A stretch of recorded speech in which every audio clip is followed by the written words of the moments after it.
Bueno, primero que nada voy a hacer un repaso sobre de qué se trata el fallo de Riva de Mar, que cubre un caso legal y hace un análisis histórico sobre el equilibrio de poder entre los gobiernos provinciales y municipales en Argentina, centrándose en la interpretación del artículo 5 de la Constitución Nacional y la evolución de la autonomía municipal. El primer caso es Riva de Mar versus Municipalidad de Rosario. En este caso sería es el que vamos a leer a continuación, que involucra el despido de un empleado de municipalidad y la constitucionalidad de una ley provincial que afecta la dotación de personal municipal. Involucra una disputa sobre el nombramiento de un empleado municipal. El análisis de la autonomía municipal rastrea la interpretación en evolución de la autonomía municipal dentro del sistema legal argentino, centrándose en la jurisprudencia de la Corte Suprema y la influencia de las reformas constitucionales provinciales. Ángela Riva de Mar era una música, fue incorporada al personal permanente de la Municipalidad de Rosario bajo una ley provincial, la 9.286. La municipalidad la despidió posteriormente, argumentando que la ley era inconstitucional. La Corte Suprema de Santa Fe inicialmente falló a favor de Riva de Mar, pero la municipalidad apeló ante la Corte Suprema Nacional. La cuestión central es si una legislatura provincial puede dictar los términos de empleo municipal, infringiendo la autonomía municipal. O sea, la provincia sí se puede meter en la autonomía municipal. La jurisprudencia temprana de la Corte Suprema consideraba a los municipios como sujetos a la ley provincial. Pero desde 1957 muchas provincias han reformado sus constituciones para otorgar a los municipios mayor autonomía.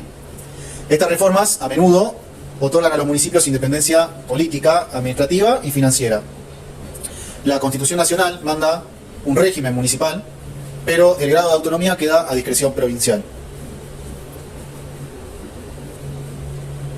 El empleado fue inicialmente contratado como músico y luego incorporado al personal permanente bajo un decreto emitido por el gobierno de facto. El gobierno municipal, tras el regreso a la democracia, buscó revisar y anular los nombramientos realizados durante el régimen de facto, lo que llevó al despido de la empleada.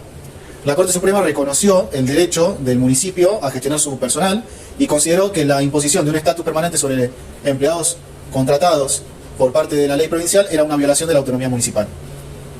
La Corte también enfatizó la legitimidad de la revisión de nombramientos realizada por el gobierno municipal democráticamente elegido sobre los nombramientos hechos por las autoridades de facto. Bueno, en este caso, y el análisis histórico que hacen en el caso, destacan la tensión continua entre los poderes provinciales y municipales en Argentina. Ejemplifican los desafíos legales que surgen cuando las leyes provinciales potencialmente infringen la autonomía municipal, particularmente en áreas como el empleo. La evolución de la autonomía municipal demuestra un cambio gradual hacia el reconocimiento de los municipios como entidades más independientes, aunque el grado específico de independencia sigue sujeto a la determinación provincial.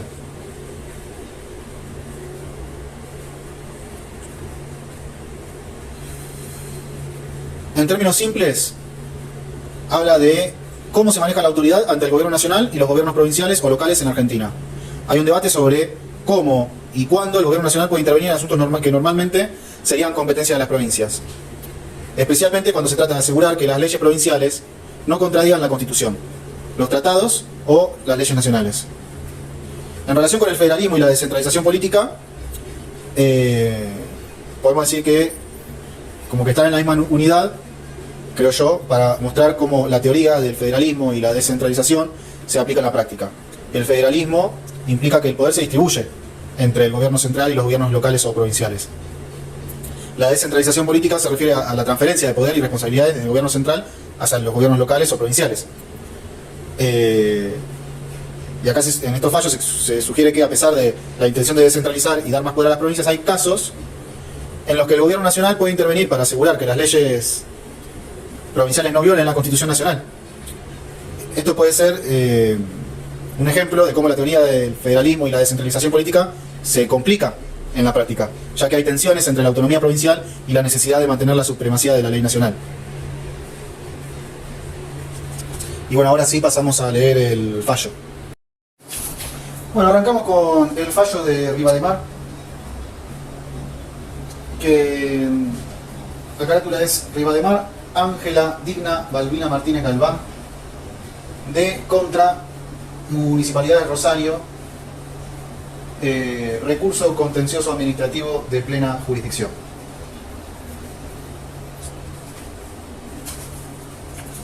Pero primero vamos a leer la guía de fallos. para estar activo ahí con el tema de la guía de fallos.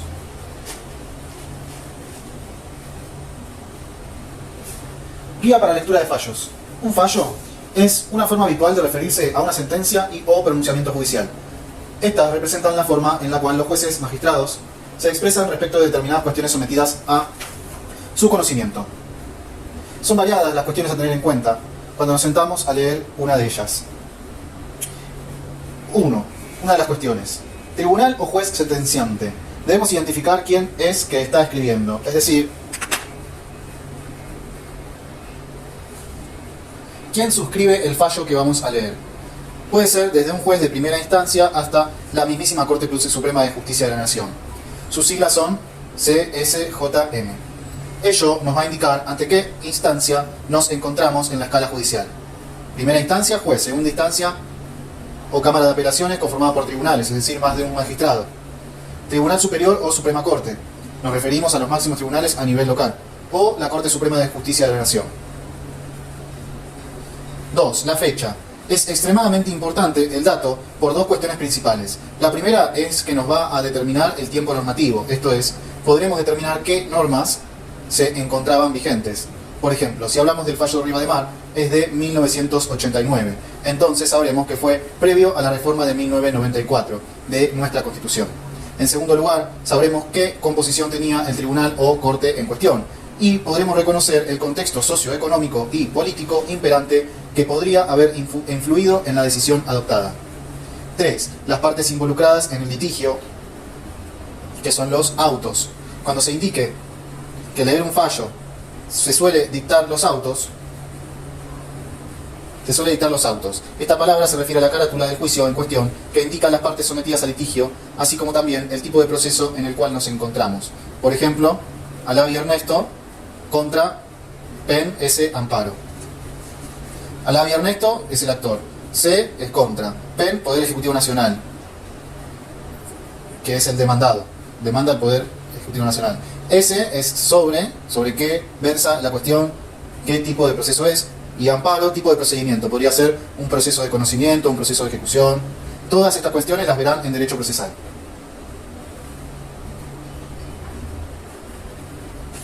Luego, al comenzar la lectura, nos encontraremos con la estructura de pronunciamiento, que por lo general consta de fecha, considerandos, enumerados, resuelve, firmantes.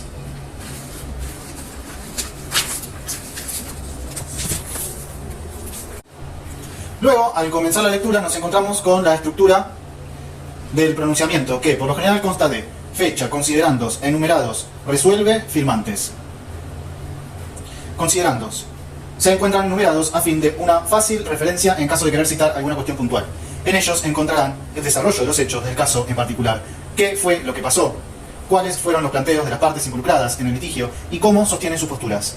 Asimismo, se hace un raconto de lo que sucedió en las instancias anteriores de así haberlas. Luego nos toparemos con el desarrollo de la cuestión debatida, que se la explica y determina detección de la controversia, las pruebas ofrecidas y producidas, su influencia en el caso concreto y la normativa que el magistrado o tribunal considera aplicable. Resuelve. Es la resolución del pleito basándose en las consideraciones desarrolladas en los considerandos previos. Por ejemplo, se declara procedente el recurso extraordinario impuesto y se revoca la sentencia recurrida. Es decir, que se admite el recurso interpuesto y se deja sin efecto la sentencia apelada. O haciendo lugar a la demanda interpuesta por la firma XXX S.A., declarando la inconstitucionalidad del artículo 6, título 5 de la ley 25.063. Respecto a las costas del proceso, entiendo que ellas deben ser soportadas por la demanda vencida. Atento que no se vislumbran argumentos que permitan apartarse del principio general de la derrota. Artículo 68, primer párrafo del CPCCN. Acá el juez decide darle la razón a la actora y condenar en costas a la demandada porque perdió el juicio. Respecto de los firmantes. De ser un juzgado de primera instancia, únicamente se contará con la firma de este único magistrado. Ahora bien, de tratarse de instancias superiores, cámaras de apelaciones, Suprema Corte Provincial, Suprema Corte de Justicia de la Nación, son varios magistrados que pueden votar en unanimidad o con disidencia. Por ejemplo, en una cámara son 3 jueces, se vota 2 mayoría, 1 minoría, por ejemplo. También puede ocurrir que se encuentren con un fallo que respecto de la resolución del caso sea unánime, pero el fundamento de algún o algunos magistrados sea diferente. Esto se llama disidencia de fundamentos. Bien, ahora sí vamos a empezar a leer Rivademar, el fallo, que tiene unas 5 páginas más o menos. Rivademar, Ángela Digna Balbina Martínez Galván, contra Municipalidad de Rosario. Esto que poronga era. Sobre recurso contencioso administrativo de plena jurisdicción. Dictamen de la Procuraduría Fiscal de la Corte Suprema, es el título. Suprema Corte, 1. Ah, es de la Suprema Corte. Pero de Justicia de la Nación, ¿será? O de Rosario. La actora promovió recurso contencioso administrativo de plena jurisdicción contra el decreto 1737/84 del Intendente de la Municipalidad de Rosario, que dejó sin efecto su designación como agente de la comuna.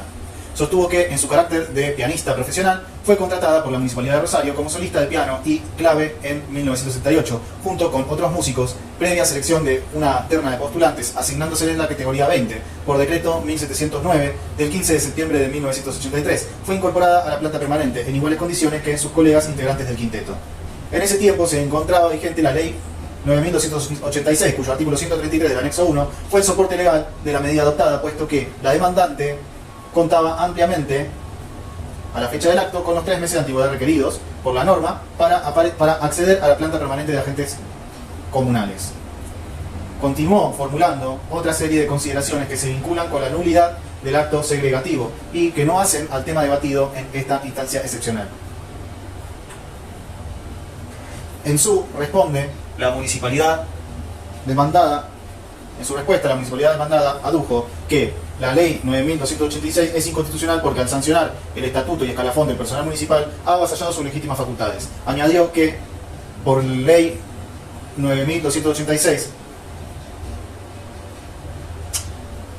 por ordenanza 35.583-84, se dictó un nuevo estatuto para el personal municipal siguiendo las pautas del sancionado por ley 9286, pero excluyendo disposiciones contenidas en este último, entre las que se encuentra el artículo 133, que fundamentó la incorporación de la actora al plantel permanente. Señaló que el Consejo Municipal había autorizado al intendente a revisar las designaciones efectuadas en el plantel correspondiente a las categorías 19 a 23 durante el periodo de facto, que resultaron violatorias de las normas estatutarias municipales, en la inteligencia de que la ley provincial 9286 carece de validez. La Intendencia dictó el acto de separación de la actora, que declaró nulidad absoluta e insanable de su designación como personal permanente por resultar violatoria de la Ley de Municipalidades 2756 del decreto NI 46.657/72 y de la ordenanza 2576/80. La Corte Suprema de Justicia de Santa Fe anuló la decisión administrativa, dispuso la reincorporación de la agente en el cargo que ocupaba al momento del cese y condenó a la demandada a abonarle los salarios caídos en moneda actualizada y con intereses, rechazando en cambio la indemnización pretendida por daño moral. En lo sustancial, el que sostuvo que en la Constitución santafesina se dispuso la organización de los municipios por ley,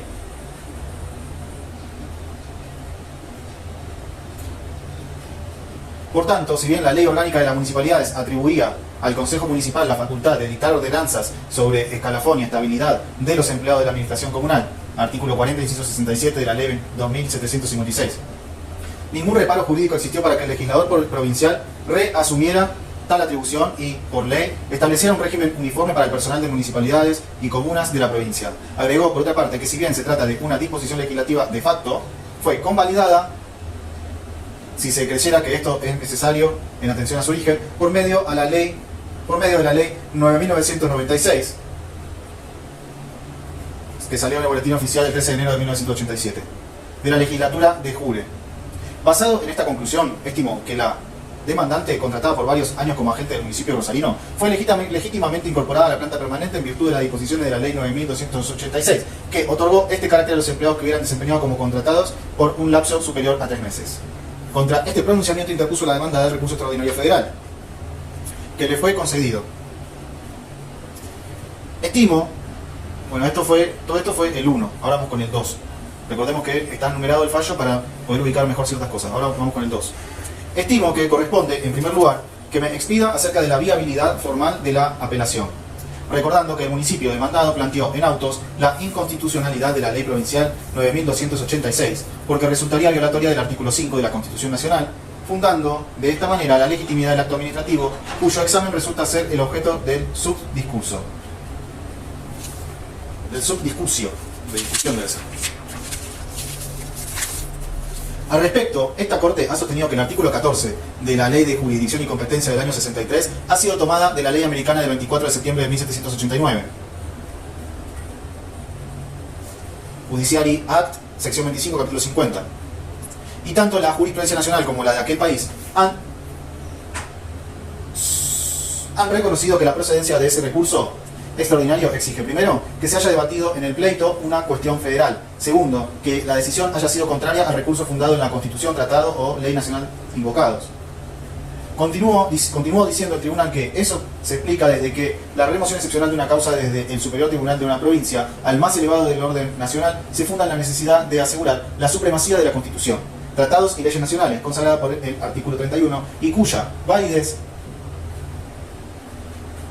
discordancia con alguna ley, decreto o autoridad provincial, o bien la inteligencia de alguna de sus cláusulas para indicar los tres casos que prevé el citado artículo 14, haya sido cuestionada ante los tribunales locales y la decisión de estos desconozca el derecho, privilegio o extensión fundado precisamente en lo que la Carta Fundamental llama Ley Suprema de la Nación. Precisamente, a mi juicio, esta es la situación de autos, pues la Corte Suprema Local se pronunció en favor de la validez de la ley provincial, razón por la cual estimo que el remedio federal resulta formalmente procedente.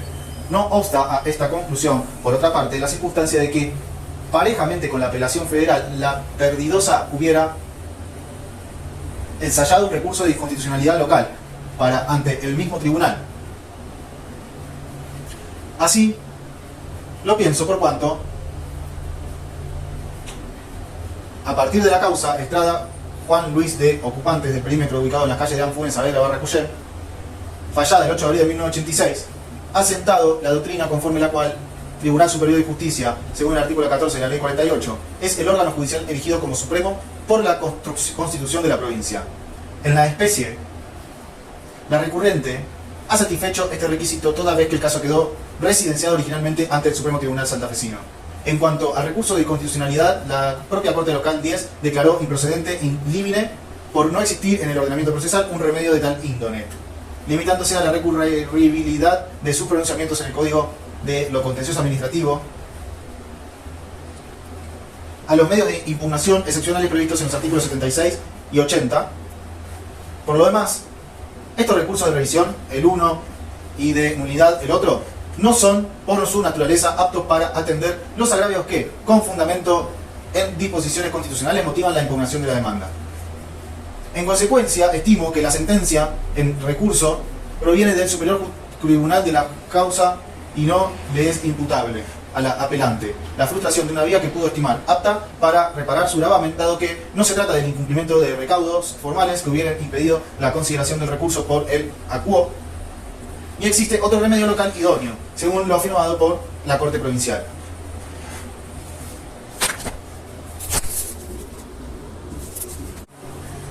Tres. En cuanto al fondo de la cuestión, entiendo que el planteo recursivo gira fundamentalmente en torno a la afirmación de que el régimen municipal, exigido por el artículo 5 de la Ley Fundamental para garantizar el gobierno federal a la provincia, el goce y ejercicio de sus instituciones, queda desnaturalizado si, como en el caso, la legislatura local establece el estatuto y escalafón del personal municipal, ya que esta facultad resulta de importancia fundamental para la administración de la comuna. De esta manera, antes de adentrarme en los agravios concretos de la apelante, me parece oportuno efectuar una relación de la jurisprudencia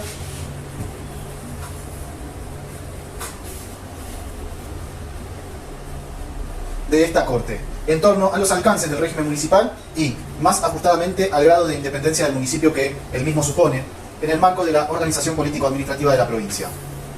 Aclaro que de este análisis excluyo el estatus jurídico de la Municipalidad de la Ciudad de Buenos Aires, toda vez que median al respecto disposiciones constitucionales expresas que no son aplicables a los municipios de provincias.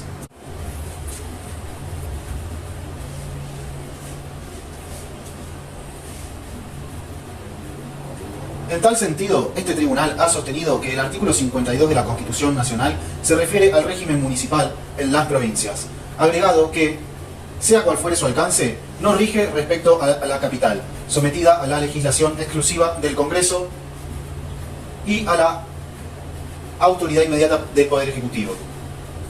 A poco instalada esta Corte en 1870, en ocasión de decidir acerca de su competencia para conocer una demanda de un particular contra la provincia de Santa Fe, afirmó enfáticamente la independencia de las provincias frente a los poderes de la nación, para decidir todo lo que hace al régimen de sus propias instituciones, materia dentro de la que se incluye el derecho municipal, el que entendió de competencia exclusiva del ordenamiento local.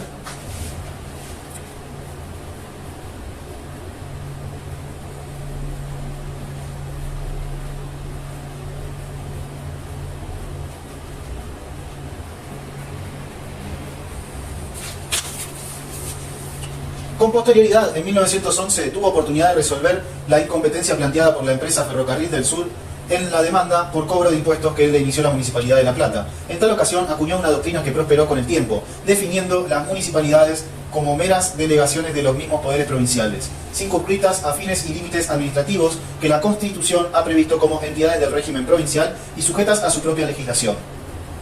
Esta forma de concebir la institución del municipio provincial se adscribe, es evidente, a la doctrina que ve en la comuna un ente autárquico del Estado local, porque no otro sentido puede tener la limitación de sus fines a la esfera administrativa y la referencia que formula a la legislación provincial a que se encuentra sometida.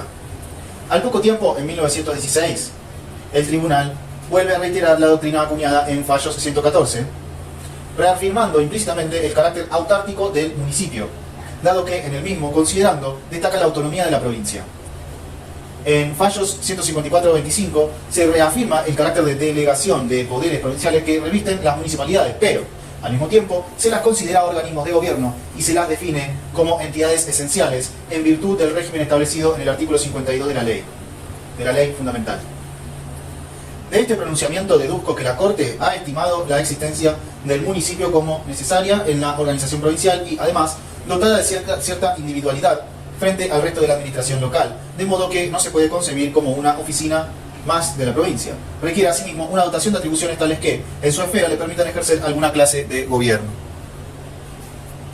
Si bien la sentencia de Fallos 156.323 se refiere a las facultades de la Municipalidad de la Ciudad de Buenos Aires, porque se discutía la aptitud del Consejo Deliberante para establecer sanciones al ejercicio de la prostitución clandestina, el tribunal se explayó acerca de el contenido del régimen municipal prescrito por los constituyentes en el artículo 5, al consagrarlo como requisito de la autonomía provincial.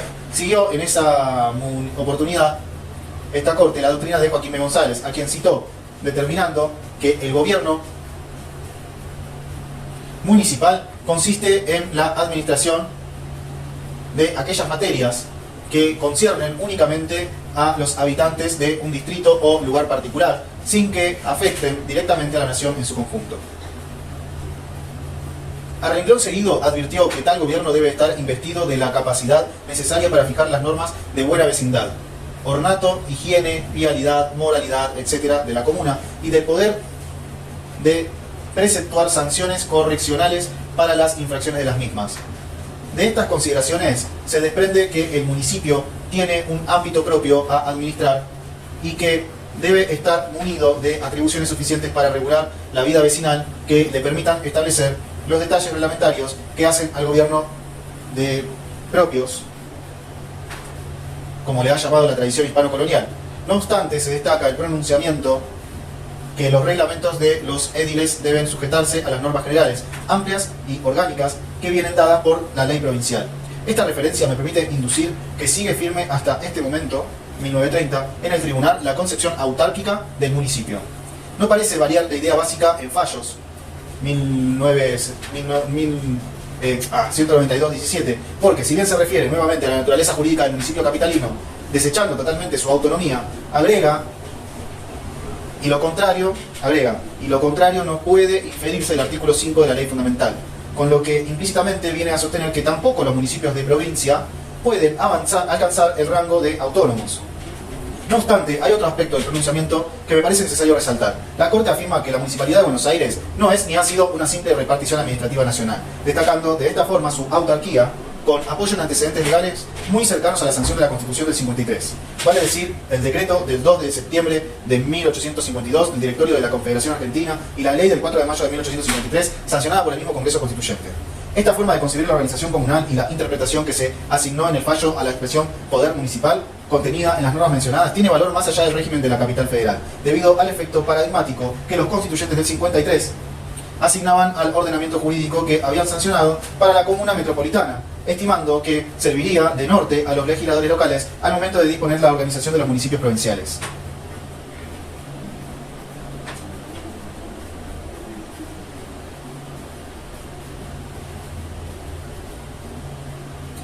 El cambio, a mi juicio, trascendente en esta línea jurisprudencial que, por otra parte, retornó varias veces la Corte, sobreviene en 1944, en fallos 199-423. Destacó que el alcance y los límites de las facultades municipales surgen de la Constitución y las leyes provinciales, materia que resulta ajena a la Nación, en cuanto no violen los principios, derechos y garantías establecidas en la Carta Fundamental de la República. Asimismo, desentrañando el alcance de la expresión régimen municipal contenida en el artículo 5, sostuvo que se traduce en el establecimiento del municipio como requisito esencial para la efectividad de la autonomía de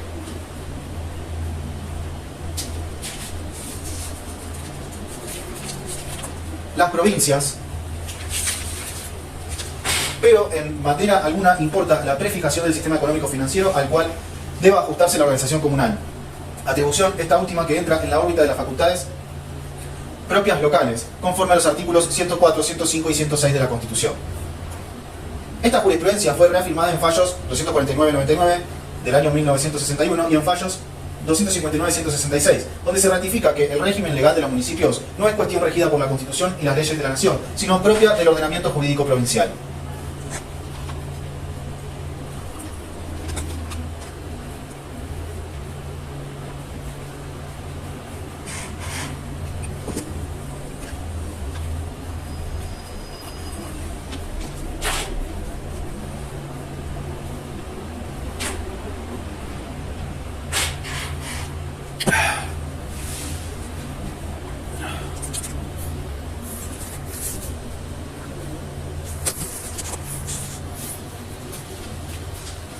Resta agregar en este recorrido por la evolución jurisprudencial que la Corte, que en su actual composición ha mantenido el criterio de fallos 114 al afirmar en autos Ambros Parmigiani sobre Ay, Genaro y Fernández S.A., empresas asociadas, que las municipalidades no son más que delegaciones de los poderes provinciales circunscritas a fines y límites administrativos. A mi modo de ver, esta concepción autárquica del municipio provincial no puede sostenerse hoy con carácter único y uniforme en todo el ámbito de la República. Ello así porque si bien pudiera haber sido cierta para el único y uniforme, sido cierta para el tiempo en que fue establecida, no puede dejar de computarse que, a partir de 1957, se ha desarrollado una evolución en el constitucionalismo provincial que tiende indudablemente a configurar a los municipios, o al menos a los de categorías superiores, con un inequívoco carácter autónomo. Tallo que surge de las constituciones de las provincias de Chubut, Río Negro, Formosa y Neuquén, todas de 1957. Igual carácter resulta de la Constitución de Misiones, de 1958, y de la de Santiago del Estero, de 1932, según la reforma de 1960, vigente hasta hace muy poco tiempo.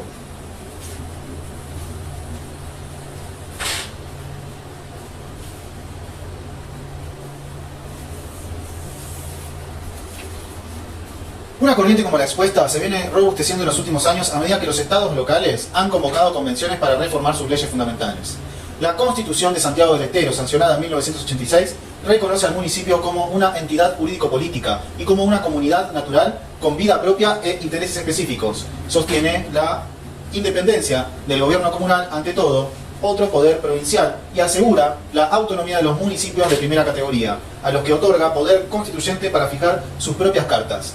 En igual sentido, se legisla en la nueva Constitución de San Juan, 1986, reconociendo a todas las comunas autonomía política, administrativa y financiera y, además, para los municipios de primera categoría, la autonomía institucional.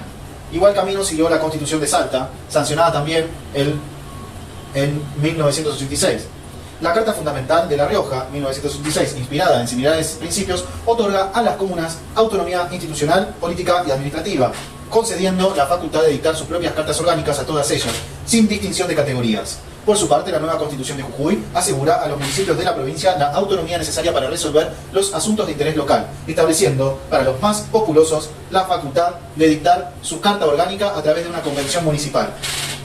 A su vez, la Constitución de Córdoba, recientemente sancionada, reconoce la existencia del municipio como una comunidad natural fundada en la convivencia y asegura el régimen municipal basado en su autonomía política, administrativa, económica, financiera e institucional, otorgando a los asentamientos que la ley reconozca como ciudades la atribución de celebrar convenciones para darse sus cartas orgánicas.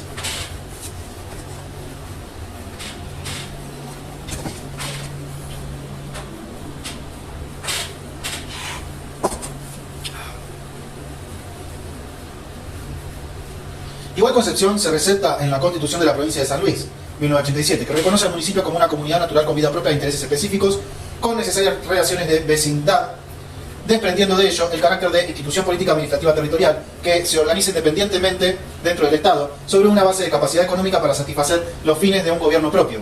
A todos los municipios se les reconoce, en consecuencia, autonomía política, administrativa y financiera. Ya aquellos que pueden dictar su propia carta orgánica, además, se les concede autonomía institucional. Con base en los antecedentes expuestos, a mi modo de ver, la exigencia contenida en el artículo 5Q de la Constitución Nacional, dirigida a las provincias, consiste en asegurar su régimen municipal. Se traduce en la necesidad de implementar en cada jurisdicción la institución del municipio con personalidad que lo diferencia del resto de la administración provincial y dotado de atribuciones suficientes para llevar a cabo el gobierno y administración de los asuntos comunales. Pero la cláusula constitucional no importa una definición en cuanto al grado de independencia que debe acordársele, quedando reservado a la discreción del constituyente o del legislador provinciales la determinación del modo e intensidad que revestirá la descentralización. En resumen, el municipio provincial es una institución necesaria, pero su configuración resulta atribución privativa del orden local, pudiendo escoger la provincia entre un régimen autárquico o autonómico con las múltiples facetas que cada uno de estos puede adoptar.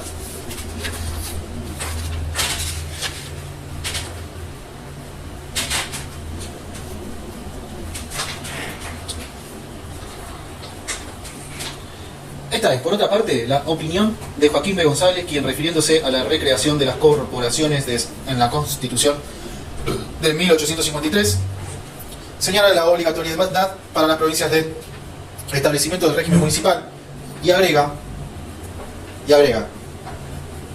no les prescribe bases para definir la naturaleza del gobierno municipal, pero es justo entender que dejaba librada su elección a la voluntad y a la experiencia de los constituyentes de provincia. Solo habla de su régimen municipal, es decir, que lo considera, según es su naturaleza histórica y jurídica, una institución propia y exclusivamente local. Esto es, que deriva su existencia, forma y poderes de la soberanía constituyente o legislativa de cada provincia. Luego, al analizar las facultades que les son concedidas a los municipios de línea, ambos estatus autárquico y autonómico, como posible para la configuración del municipio provincial, cuando sostiene respecto de su posición en el Estado o provincia, los hay de dos formas: los que son solo una rama administrativa y política del gobierno y los que tienen existencia más separada y distinta de este. 4. Determinado así el alcance del precepto constitucional, me parece oportuno recordar que la sentencia en recurso ha establecido el carácter autárquico del municipio santafesino mediante una interpretación de la legislación local, que no resulta revisable en esta instancia por la naturaleza del derecho comprendido y en atención a que no ha sido alegada por la recurrente la arbitrariedad del fallo. Vale decir que de los grados de descentralización que admite el artículo 5 de la Constitución Nacional, la Carta Fundamental de Santa Fe ha escogido el de menor independencia, sujetando el municipio a las normas de la legislatura local. Con este alcance me haré cargo exclusivamente de los agravios que se dirigen contra la sentencia y que resultan vinculados a la Constitución Nacional, dado que en el remedio federal se deslizan otros que remiten a temas de derecho público provincial.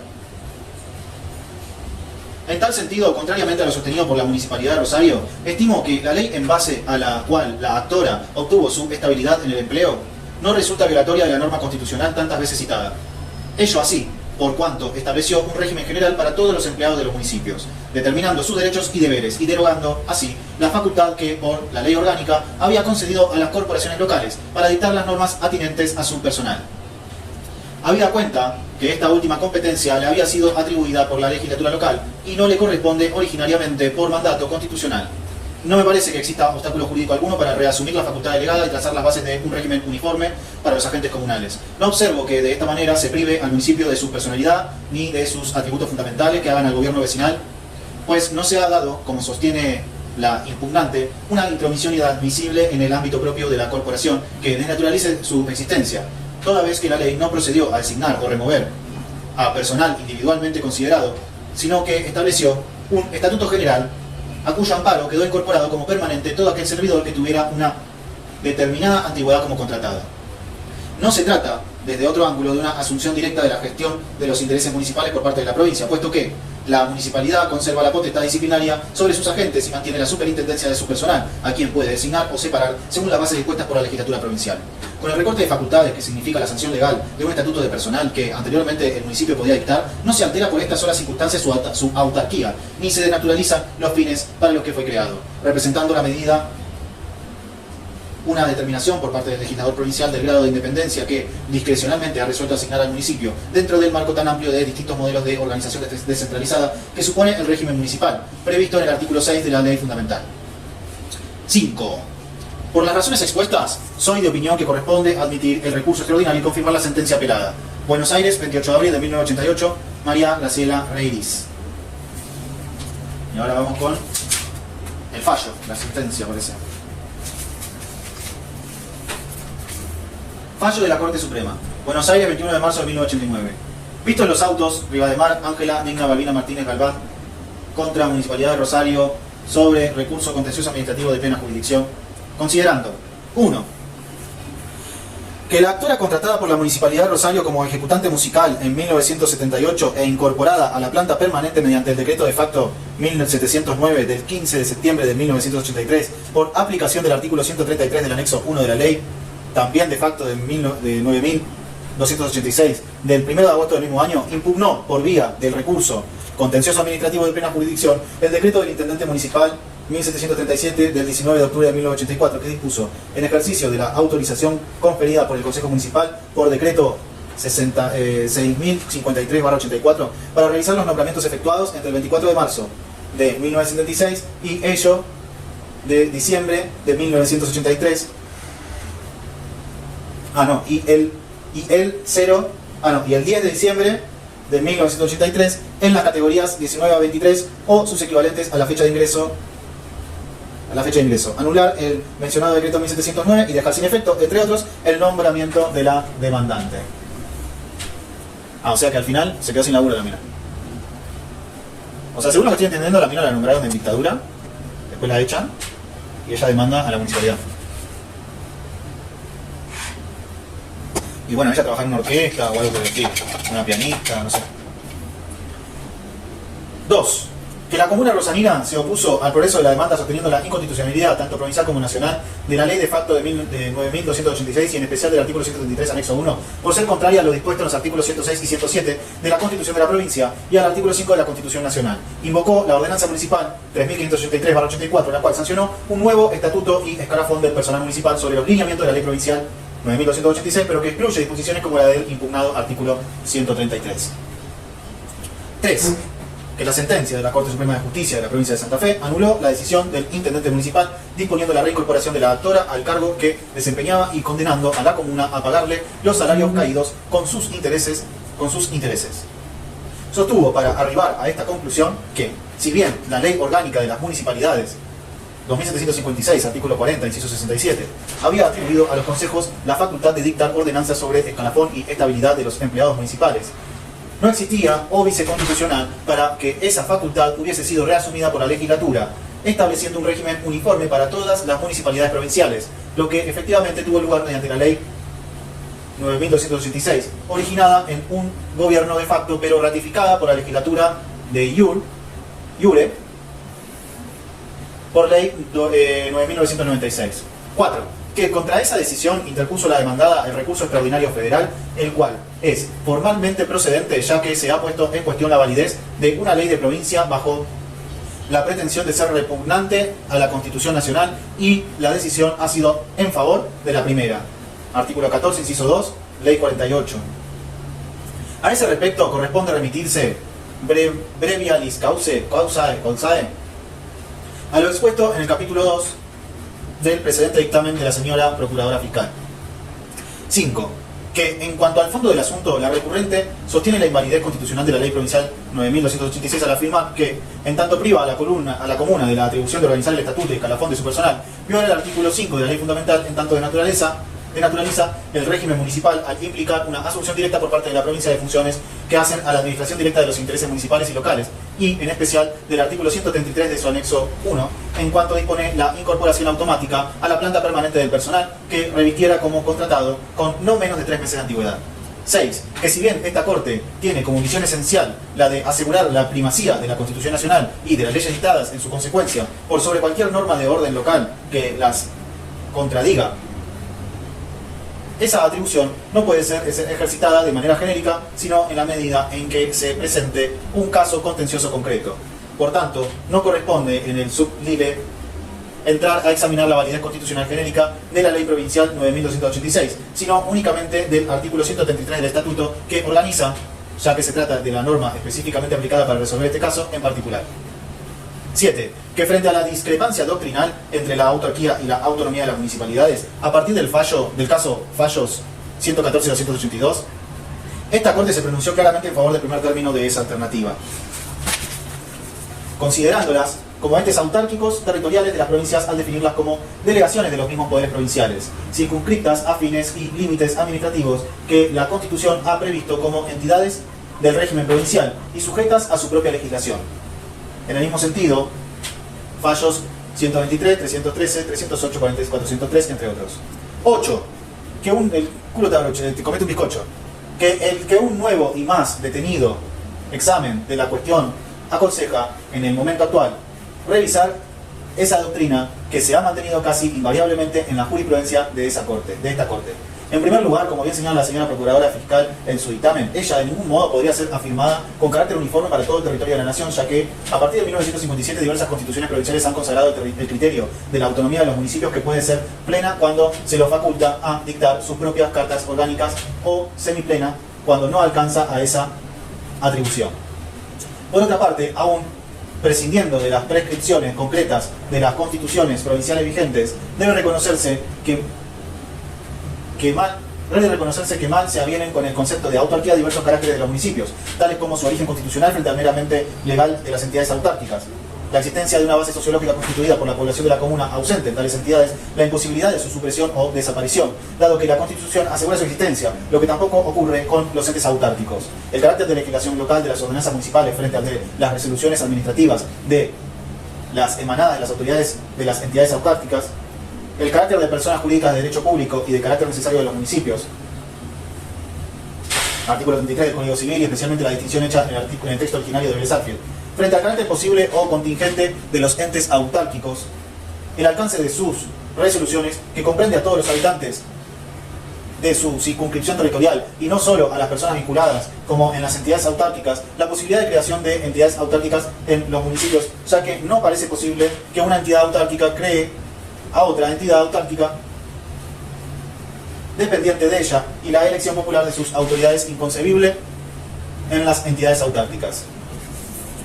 9. Que sin embargo, aun cuando no se reconozca que la autonomía de los municipios cuenta con base constitucional, tampoco puede prescindirse de que la necesaria existencia de un régimen municipal impuesta por el artículo 5 de la Constitución determina que las leyes provinciales no solo no puedan legítimamente omitir establecerlos, sino que tampoco puedan privarlos de las atribuciones mínimas necesarias para el desempeño de su cometido, entre las cuales resulta esencial la de fijar la planta de su personal, designarlo y removerlo. Fácil es admitir que si se encontraran sujetos en esos aspectos a las decisiones de una autoridad extraña, aunque se trate de la provincial, esta podría impedirles el cumplimiento de sus funciones. negándoles el personal necesario para llevarlas a cabo, o causar el desorden administrativo o la ruina económica imponiéndoles un número excesivo de empleados o remuneraciones que sus recursos no permitiesen afrontar. 10. Que tal conclusión tiene también sus raíces en la propia jurisprudencia de esta Corte, que, como también recuerda la señora Procuradora Fiscal en fallos 154-25, expresó que las municipalidades son organismos de gobierno de carácter esencial, en fallos 156-323. Juzgó que tienen un ámbito propio a administrar y, en fallo 192-17, reconoció que la municipalidad de la capital federal, a la cual los propios constituyentes entendieron atribuir carácter de modelo para las provincias, no es una mera repartición administrativa nacional. Es que si son órganos de gobierno, aun cuando no se trate del gobierno político, que es del resorte de las autoridades provinciales, sino del gobierno municipal, resulta inconcebible que ese gobierno, bien que se ejerza en un ámbito limitado territorial y funcionalmente, esté desprovisto del poder de designar y remover a sus empleados.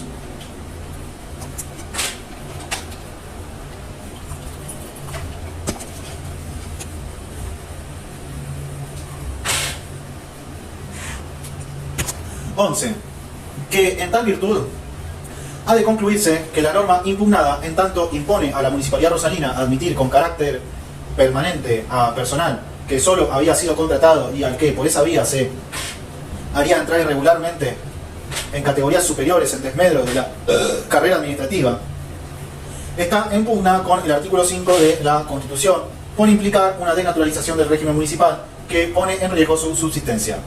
12.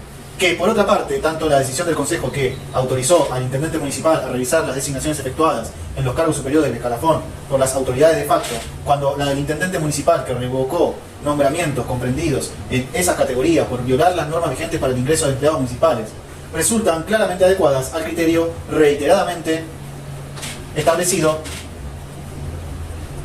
por esta Corte en su actual composición, en el sentido de que la validez de las normas y actos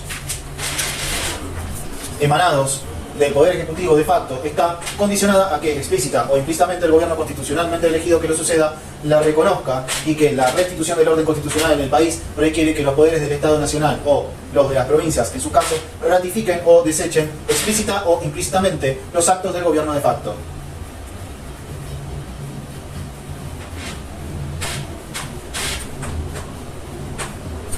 A la luz de esa doctrina resulta evidente la legitimidad de que las autoridades municipales constitucionales revisasen los nombramientos efectuados por las de facto, máxime cuando limitaron esa revisión a las realizadas en los cargos más altos del escalafón y prescindiendo de las normas que organizaban la carrera administrativa, a la vez que inadmisible que el propio gobierno de facto, mediante una ley de alcances generales, convalidase las transgresiones cometidas por él mismo mediante el arbitrio de imponer a las autoridades constitucionales futuras la validez de tales designaciones, como pretendió la norma impugnada. La ratificación de ese acto por la legislatura, posterior en el tiempo al decreto municipal que motiva este proceso, no desvirtúa ese razonamiento, pues fue dictada cuando ya el gobierno municipal había ejercitado su facultad de desconocer la imposición pretendida por los gobernantes de facto. Por ello, y lo dictaminado en sentido concordante por la señora Procuradora Fiscal, se declara procedente el recurso extraordinario interpuesto, se revoca la sentencia recurrida, devuélvase al tribunal de origen a fin de que se dicte una nueva con arreglo a lo dispuesto por quien corresponda. Muy bien. Fuerte aplauso para los jueces.